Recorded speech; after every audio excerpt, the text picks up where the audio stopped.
people been sleeping on Absol lyrically. Like, he is one of the greatest lyricists of all time. I'm gonna go out and say that, because when you think about like lyricism, the top tier God MCs, you think of Eminem, you think of Jay-Z, you even think of Kendrick in a lot of sense. Absol is up there with him. Man, I don't know. Churches on the Move is the worst song on this goddamn project, bro. I don't know. I was like, bruh, it sounds good, like the song, like the lyrics, and Church is definitely on the move. Like it sounds good, it's upbeat. But that beat in the back, oh my god. That beat is nasty. And not in a good way. I was like, Soul, you are blind, not deaf. Realmatic Podcast. Herbert. Bruh. Church is definitely on the movie. Welcome back, man. This is another Realmatic album review. So we got Absol, Herbert. It's been a 6-year hiatus. Tell 6 years, bro. This album, man. Bro, man, Herbert by Absol. Y'all been in the comment section saying, "Rod don't know real rap, bro." Y'all they was getting on you, bro. Trash against me, man. And I was told I'm gonna eat these words because it's better than Kendrick Project, and you can't keep getting away with it. All this. Nobody said anything about Kendrick Project, but whatever. No, literally, I digress. Literally, man. I gotta say, when it came out, I felt like it was a chore to have to go listen to this project, right? Just because I'm like, all right, I don't know what to really expect after 6 years. Let me see. Yeah. Right. My biggest disappointment on this project is the absence of a Jay-Z feature. It is absent. Bro, my first listen, I went through it and was like, all right, where's Jay at? I just want to know, did he at least get that? And then I'll go back and listen to these lyrics for real. Yeah. He didn't have it. So it hurt my feelings to even know that my man was the type of person, how they'd be like, oh, would you rather take a dinner with Jay-Z or $1 million? My man really took the dinner with Jay-Z and did facts. Accomplish it for me. Absol is a great rapper, right? He can piece and put stuff together. But he can't create songs, is what it felt like to me.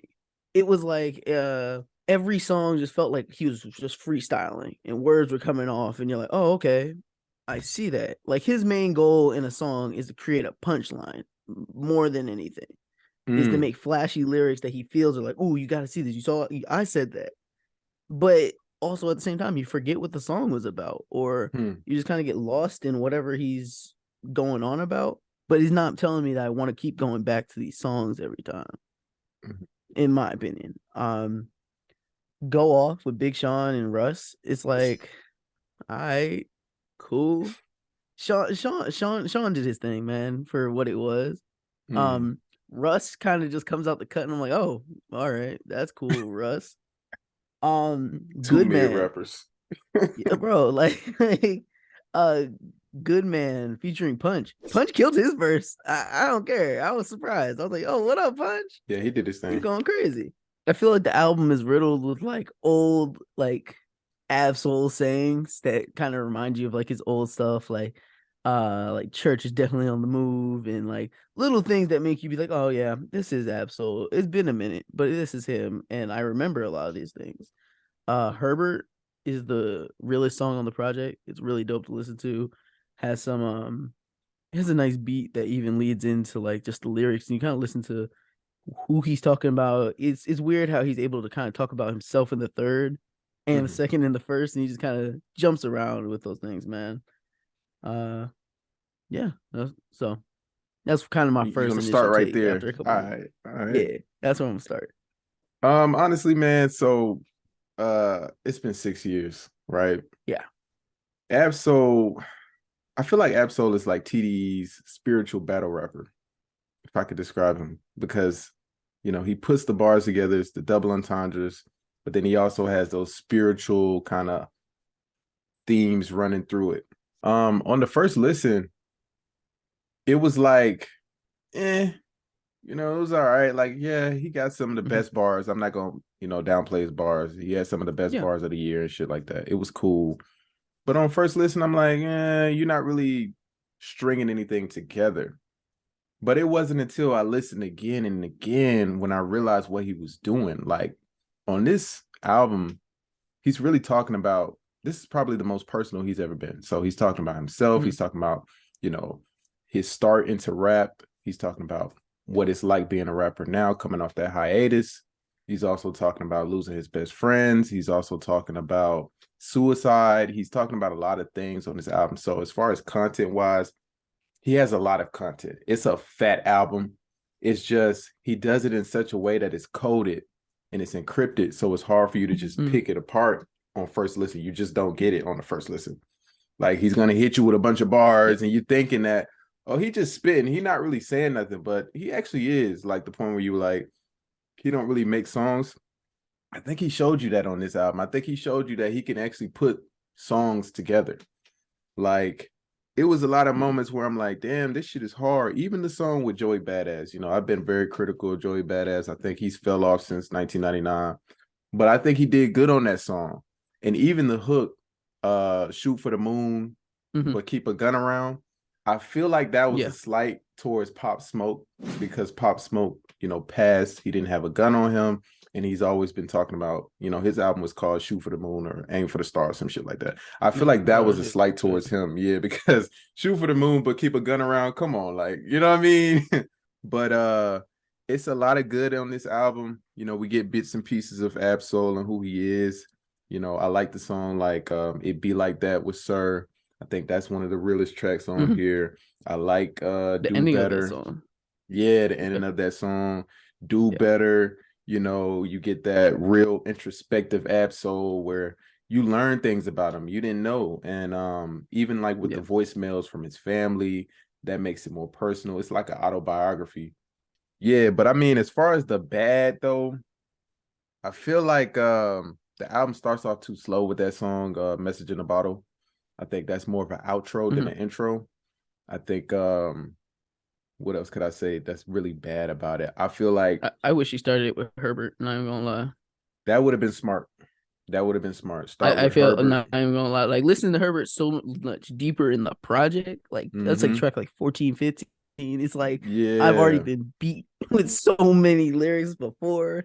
I feel like I needed this as my intro on that front. Like I said, I feel like another bad thing of why it's not going to be the highest rated album from Ab-Soul is because it doesn't have that underlying message. Like when you think about Control System, you had that government conspiracy theme running throughout the album. This one, you don't get that. You don't really get anything outside of the voicemails, outside of like him, casually talking about his history, his family. I think when he spoke about the suicide attempts, I think he should have went more in depth on that. I think he should have had like more like just experience as far as like what did you actually go through? Because he mentioned it a couple times, but we didn't really get too deep on that. Also, even with him losing his best friends, like he never mentioned Mac Miller, but we can infer that he was talking about Mac Miller. But it's like, and he had another best friend that he lost too, but Doughburger. Yeah, Doughburger. But I just feel like he should have been a little bit more like, I lost these niggas. It wasn't really like that. So it was like it. I had, like I was just talking to you off camera, was that I was watching the Charlemagne interview, and I felt like listening to the interview between Ab and Charlemagne kind of gave me greater appreciation for the project. Yeah, and I will say that he seems that he doesn't want to talk about the people that have been lost. Like he doesn't want to really say the word like, I tried to commit suicide. Like he's not trying to avoid it, like he knows it's happened, but trying to move past it. Right. In his mind. Right. Yeah, I think and that you get that. Like ahead. A lot of the songs, like even he said the album was done before he even tried to commit suicide. Like okay. He was just like, that was kind of where he was. Got you. And you can tell by the album that he feels like he was just going through a lot at this time. Yeah. Trying to figure out what's good, what's bad. Man, I don't know. Churches on the Move is the worst song on this goddamn project. Bro, I don't know.